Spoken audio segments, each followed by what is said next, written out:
السلام علیکم۔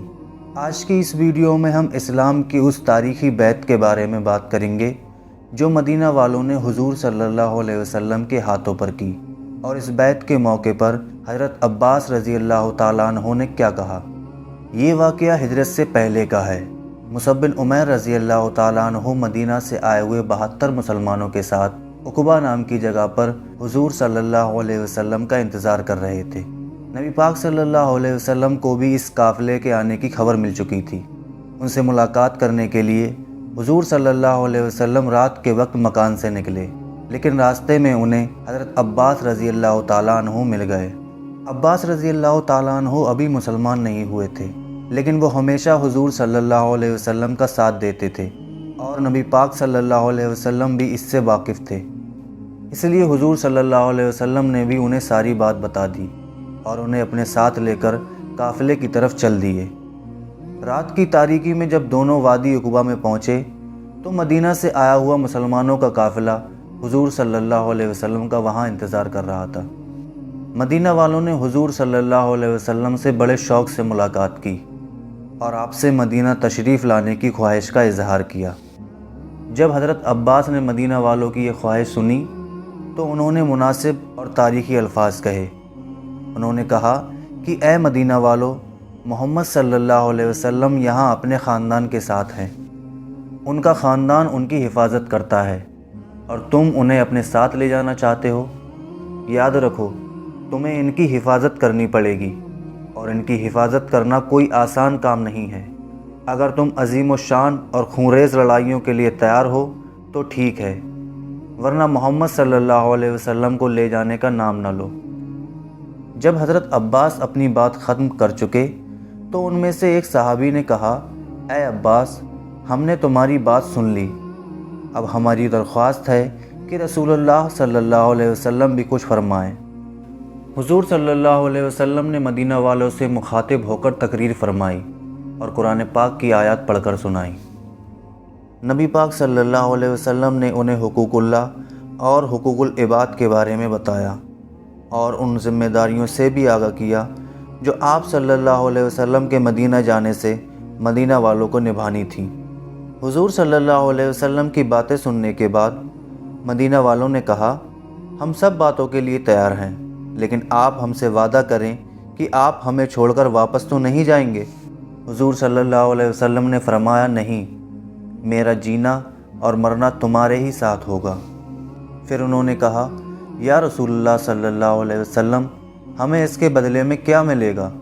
حضور صلی اللہ علیہ وسلم نے کہا، جنت اور اللہ تعالیٰ کی رضامندی۔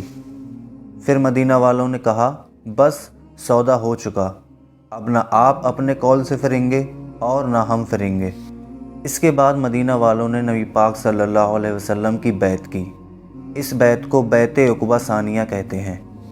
جب سب نے حضور صلی اللہ علیہ وسلم کی بیعت کر لی تو اسد بن زرارہ رضی اللہ تعالیٰ عنہ نے سب سے مخاطب ہو کر کہا کہ اے لوگو، آگاہ ہو جاؤ، اس بیعت کا مطلب ہے کہ ہم پوری دنیا سے مقابلہ کرنے جا رہے ہیں۔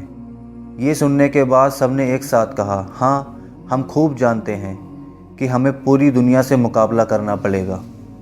اس کے بعد حضور صلی اللہ علیہ وسلم نے ان میں سے 12 لوگوں کو سلیکٹ کیا اور انہیں مدینہ میں اسلام کی تبلیغ کے لیے اپنا نقیب بنایا، اور ان سے کہا کہ جس طرح عیسیٰ علیہ السلام کے حواری ذمہ دار تھے، اسی طرح میں تمہیں تمہاری قوم کی تعلیم کا ذمہ دار بناتا ہوں، اور میں تم سب کا ذمہ دار ہوں۔ لیکن جس وقت یہ بیعت ہو رہی تھی، اس وقت پہاڑ کی چوٹی سے ایک شیطان یہ سارا منظر دیکھ رہا تھا۔ اس نے زور سے مکہ والوں کو آواز لگائی کہ دیکھو، محمد اور اس کے ساتھی تمہارے خلاف سازش کر رہے ہیں۔ سارے معاملات طے ہونے کے بعد سب لوگ وہاں سے ایک ایک دو دو کر کے نکل گئے، اور حضور صلی اللہ علیہ وسلم حضرت عباس کے ساتھ مکہ میں واپس آ گئے۔ لیکن جب صبح ہوئی تو یہ بات مکہ میں پھیل گئی۔ جب قریش کو یہ پتہ چلا تو قریش اسی وقت مدینہ والوں کے قافلے میں پہنچ گئے اور ان سے پوچھا کہ کیا کل رات محمد تمہارے پاس آئے تھے؟ انہی میں عبداللہ بن ابی موجود تھا، جو آپ کو پتہ ہوگا بہت بڑا منافق تھا۔ اس نے کہا، بھلا ایسا کیسے ہو سکتا ہے کہ مدینہ والے کوئی اہم معاملہ کریں اور مجھے اس کی خبر نہ ہو؟ مدینہ والوں کی یہ باتیں سن کر قریش واپس چلے آئے، لیکن جب مکہ میں پہنچے تو پھر کسی نے یقینی طور پر انہیں رات کی اس مجلس کے بارے میں بتایا۔ قریش یہ سن کر دوڑتے ہوئے اسی جگہ پر واپس گئے، لیکن تب تک قافلہ جا چکا تھا۔ قافلے میں سے سعد بن عبادہ رضی اللہ تعالیٰ عنہ کسی وجہ سے پیچھے رہ گئے۔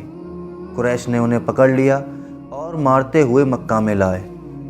سعد بن عبادہ رضی اللہ تعالیٰ عنہ کا بیان ہے کہ جب قریش مجھے مکہ میں لا کر مار پیٹ رہے تھے تو میں نے دیکھا کہ ایک سرخ اور سفید رنگ کا آدمی میری طرف آ رہا ہے۔ میرے دل میں خیال آیا کہ ان لوگوں میں سے اگر مجھے کسی سے بھلائی کی امید ہے تو وہ یہی آدمی ہوگا، لیکن جب وہ آدمی میرے پاس آیا تو اس نے بہت زور سے میرے منہ پر تھپڑ مارا۔ اس وقت مجھے یقین ہو گیا کہ ان لوگوں میں کوئی بھی ایسا نہیں ہے جس سے بھلائی کی امید کی جا سکے۔ اتنے میں ایک اور شخص وہاں آیا۔ اس نے مجھ سے پوچھا کہ قریش میں تمہاری کسی سے جان پہچان ہے؟ میں نے کہا ہاں، عبد مناف کے پوتوں کو میں جانتا ہوں۔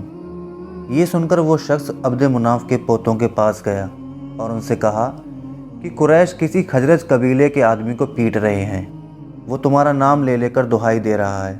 عبد مناف کے پوتوں نے پوچھا اس کا نام کیا ہے؟ اس نے کہا کہ اس کا نام سعد بن عبادہ ہے۔ میرا نام سنتے ہی انہوں نے کہا ہاں، ہم اسے جانتے ہیں، اس کا ہم پر احسان ہے۔ پھر وہ دونوں میرے پاس آئے اور مجھے چھڑایا۔ وہاں سے چھوٹنے کے بعد میں سیدھا مدینے کی طرف روانہ ہو گیا۔ اس طرح مدینہ والوں نے حضور صلی اللہ علیہ وسلم کی بیعت کی اور حضور صلی اللہ علیہ وسلم سے مدینہ آنے کی درخواست کی۔ یہ تھی میری آج کی ویڈیو۔ ملتے ہیں اگلی ویڈیو میں۔ اللہ حافظ۔